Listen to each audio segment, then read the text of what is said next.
NerdCast. Are we doing NerdCast? I guess we're doing NerdCast. Let's do the NerdCast. The NerdCast. There are other ones. We'll be the best. Damn right we will.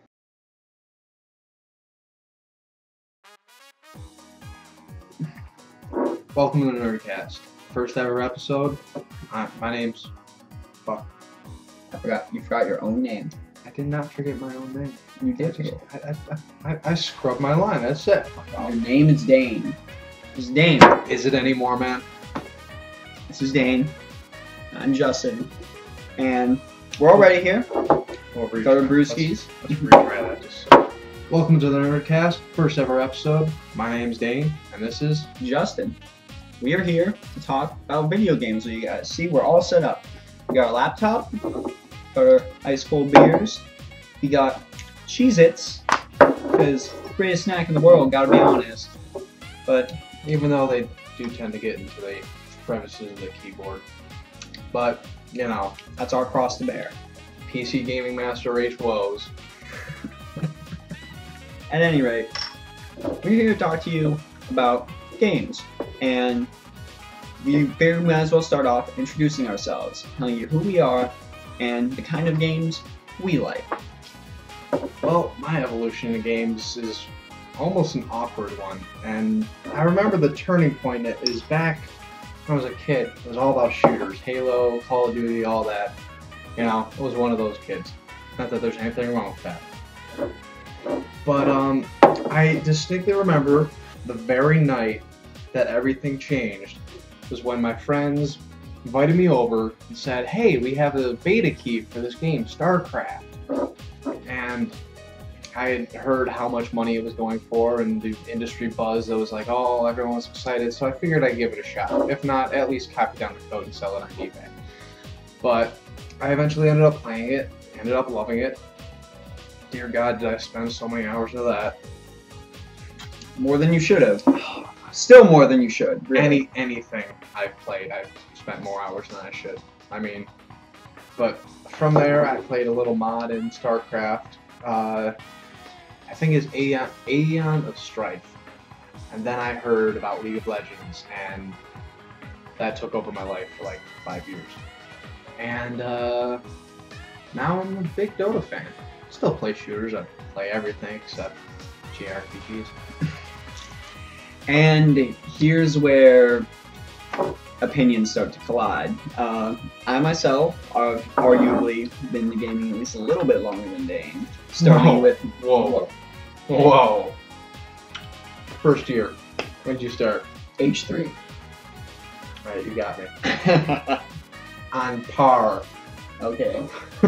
Start with my Sega Genesis, a little game called The Lion King. And from there it started to evolve. Actually, my first 3D gaming console was the Sony PlayStation. And I really enjoyed like a couple of games on there like Crash Bandicoot and stuff like that. But a really big turning point for me when I really started to think about story in games, which is why I play them, was my brother and I went to a local Blockbuster and we saw a copy of Final Fantasy VIII. And our consensus was, the box art looks cool, let's give this game a try. The tried and true era. I mean, that's what happened with Colonial Marines, right? And it didn't work. Right, exactly. But after that point, it all changed from there, and I branched out into a lot of different RPGs. Don't really like to discriminate between Japanese and Western, though they do each have their quirks. And yeah, I guess that's my gaming evolution. Big fan of RPGs. I do play some shooters. I played LoL with this kid for a while. Yeah. You know, I'm gonna start this up with just a basic question. What do you see in JRPGs? I can't get over the term. You know what? Here, you give the pros and just why you feel that they're an effective genre, and I'll just, rebuttal. Well, I'm obviously not going to argue that they're the most effective genre because by the way things the have gone. most effective genre. Let's not take this into a brand obvious, or but, like a personalized. Like, why do you feel that they're fun? All right. Well, for me, I might as well cite my favorite game, which is Final Fantasy IX. The the reason I found it so engaging was it's not really so much the combat, but the story. I understand that the whole Western view of game design has started to equate nowadays to let's give the player as much freedom as possible. But I feel that in games like Fallout and other stuff that has started to go by this way, there have been a number of marketed instances of stories suffering, which I'm sure you can agree with. I mean, come on. Yeah, I definitely will not disagree with you there. But my big thing with JRPGs is I get offered this nice little focused story, and I get to follow it to its progression. And with well-designed RPGs, there's the nice little potential for them to cut the bullshit, if you will. Whereas, I know that you're going to start saying something about this, but let me finish.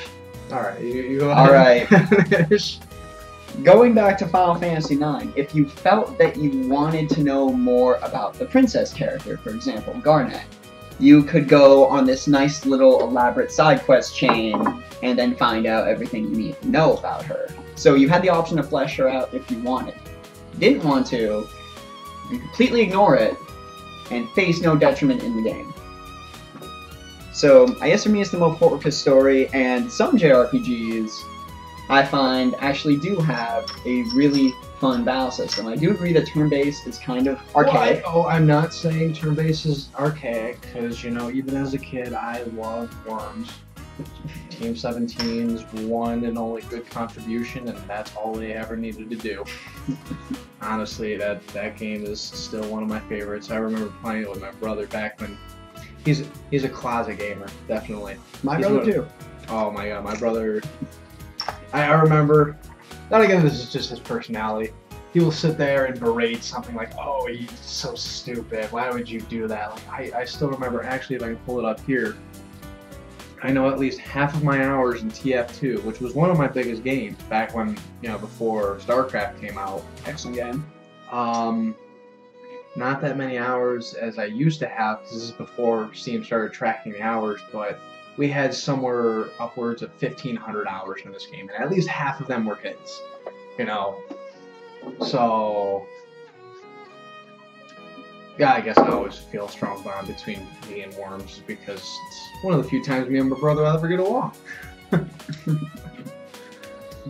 Actually, going back to why I asked you, another reason I really like JRPGs is because they help me and my brother get along. You know, I can respect that no matter what game genre it is, whether even if it's Minesweeper, because I still remember the days and nights that me and my family spent, you know, me, my dad, my brother, mom not included, well, but she's not a gamer. But we would spend hours playing the original Halo. Hell, me and my friends still joke to this day about, you know, me and my birthday just basically becoming a Marvel vs. Capcom 2 tournament on the Dreamcast. So... Oh, my birthday was a Super Smash Brothers tournament. I'm sorry that you had a shittier birthday than I did. But, you know, life gives you lemons, you gotta make them. No, I'm kidding. I do like Super Smash Brothers, just probably because I broke my Wii. Yeah, let's.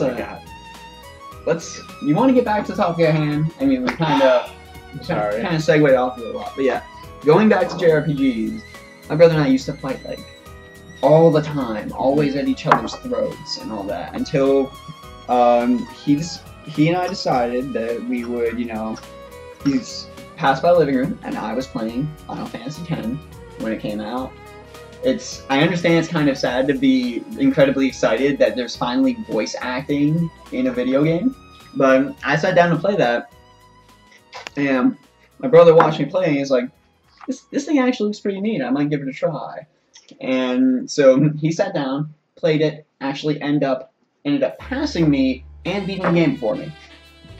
So went to that, and then went to Kingdom Hearts, because he's like, I get to snack shit and hang out with Mickey Mouse. That's kind of so crazy it might actually work. And in his case, it did. Yeah, Kingdom Hearts was actually a lot of fun.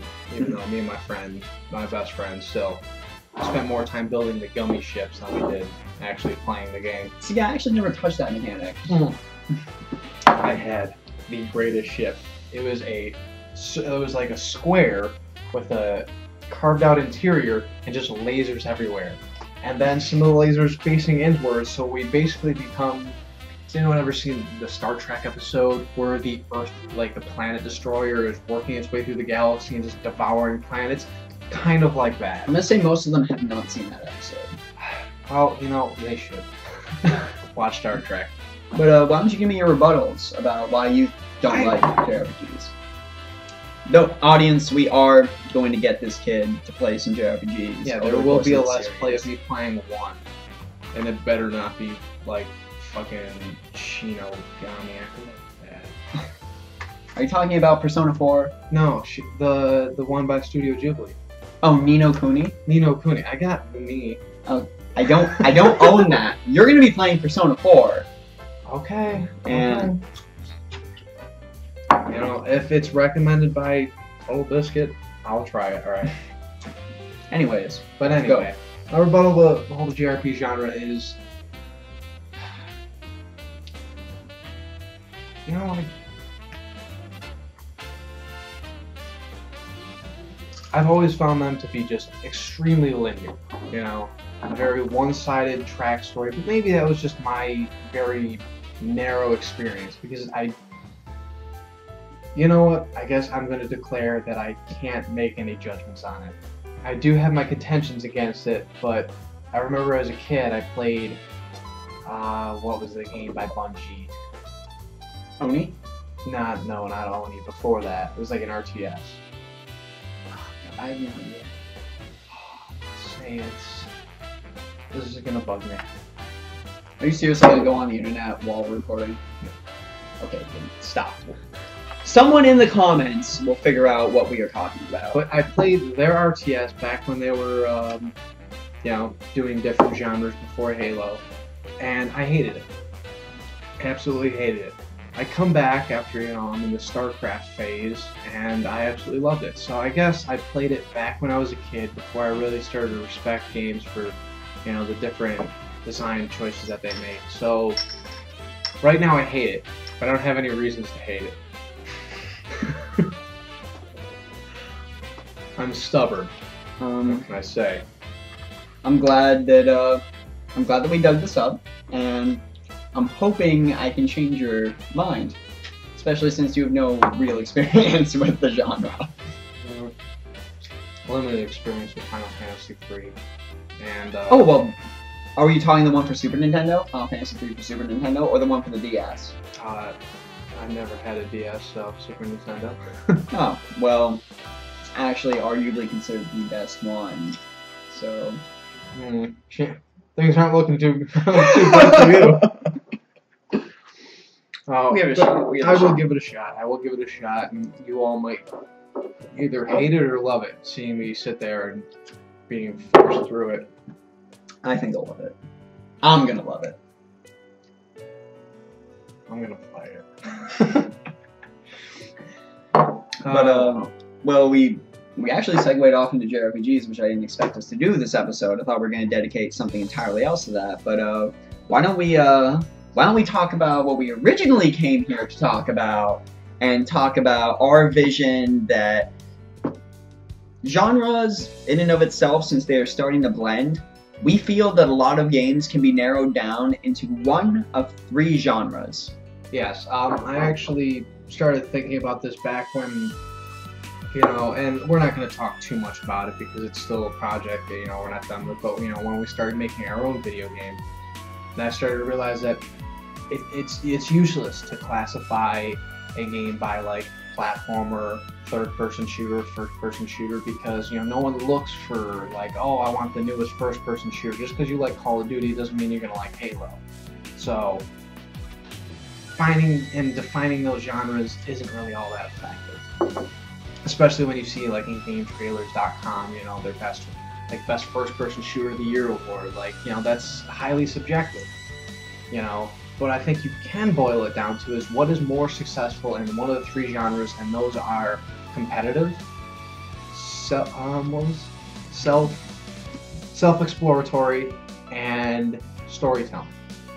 You know, and you know, we can have examples of, like, the self-exploratory one is one that breaks down and kind of evaluates what can games be, you know, what type of games are fun to people, you know. Minecraft was a nice exploration of like, this is something you've never played before, you know, that's a very self-exploratory game, you know, like exploring the genre, you know, especially things that are on the fringe of the you know, being defined as a game. Can you think of any good examples off the top of your head? There was one that actually one that was being talked about on another podcast I saw, where the game's like just an island, and it's all like, it's an 8-bit based game, and the entire game is just you wander the island and see how it develops over time, and that's it. That's the entire game. That would be what I would classify as a self-exploratory. Things get muddied, you know, like once something gets a sequel, is it still self-exploratory? I would hesitate to think not. The reason I bring that up is because it segues into my next genre, competitive. You know, and this is not necessarily the idea of having esports involved around a game, which I'm a big fan of, but, you know, Call of Duty, some people would say, of course, it has a storytelling element to it, but... Let's be honest. Is the story why most of you play Call of Duty? Some of you do, that's okay, but if we're going to look at the vast pool of Call of Duty players, I think it's safe to say, with no statistics at all, that most players are there for the multiplayer. Yeah, and I believe there actually was a statistic that said that most people hadn't finished the single player, but well, why I'm saying competitive is it's one of the most well-programmed, most well-balanced first-person shooters out there, you know. And some of you are going to hate us for saying that, and we're probably going to lose a lot of viewers because of what he just said, but I stand by it too, actually. You know, and that's a competitive game, you know. And then the final is storytelling, games that, you know, use things in game design that are exclusive to game design that help better tell a story. And of course, you'll probably hear this game mentioned multiple times by me, but Amnesia. Best example of that, you know, perfect way of showing that game design can tell a story and give you a feeling would be, hell, the sewer levels in Amnesia. You step in the water and just a slight reduction in movement speed, and you suddenly become on the verge of filling your pants.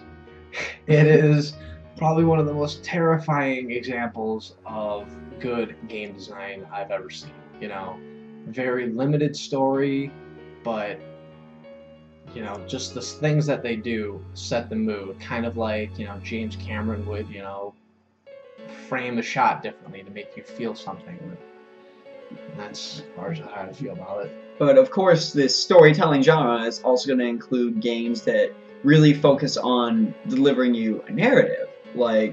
But delivering you a narrative in a unique way. And I guess this is where we can bring some of the JRPG discussion back up, is that, you know, JRPGs give you a sense of the story in a sit down, here's a cinematic, or here's a wall of text. I wouldn't say that everything is a wall of text, you know, that was more old school. But, you know, they're just feeding you the story. You know, nothing in the game design, like no mechanics or way that your character interacts with the world, and more importantly, you interact with the world, really makes you feel for the story any more than, oh, well, they have some really fascinating characters. At one point in the original Infamous, they actually had probably one of the most brilliant scenes ever, and that was when you had to choose, spoiler alert, whether your girlfriend lived or died. And now this wasn't necessarily like, press square and your girlfriend lives, or press B and all the citizens live. But rather than that, let me take a step back and describe the scenario. So the scenario is, your girlfriend is dangling at the top of the tower. But at the same time, I believe there was a group of civilians in some kind of impending danger. And you had the choice of saving one or two. Now, you didn't have to press a button to go do one or the other.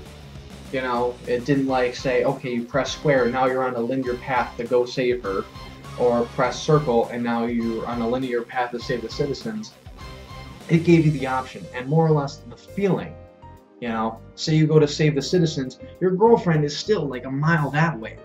You have this kind of sense that I could still run and go get her, you know? And that was much more effective. When she fell from the building, my jaw dropped. Because I didn't think they were going to go that far. And the feeling I had wasn't so much of a, like, I made this decision, but I could have saved her. You know, because you were more than 25 yards from the building after saving the citizens when she dropped. And it was very bad. Yeah, I guess, you know, that's the way that, you know, JRPGs frame their stories, and of course people can become fans of that, much like, you know, people are fans of comedies as compared to horrors, so. Alright, maybe I do have a little bit of a jaded view. We'll break this once we do that. Let's play of Final Fantasy. You're speaking of Persona 4. Persona 4. What? Now, I do feel like that is a very important, and we can kind of see this, you know, personified in the interaction between me and Justin is, you know, to become a true, like, fan of games as an art form is you have to try all different types of games. I might not be a fan of JRPGs, but I'll try it, you know. And if he doesn't like it, that's okay. Yeah, at least I tried it. And because everything has some kind of merit or value that you can bring into your own work if you're a game designer. Or us in general, having a conversation with someone about games. Because really, we've seen the genre become... We've seen the industry become something that's like a water cooler discussion. You know?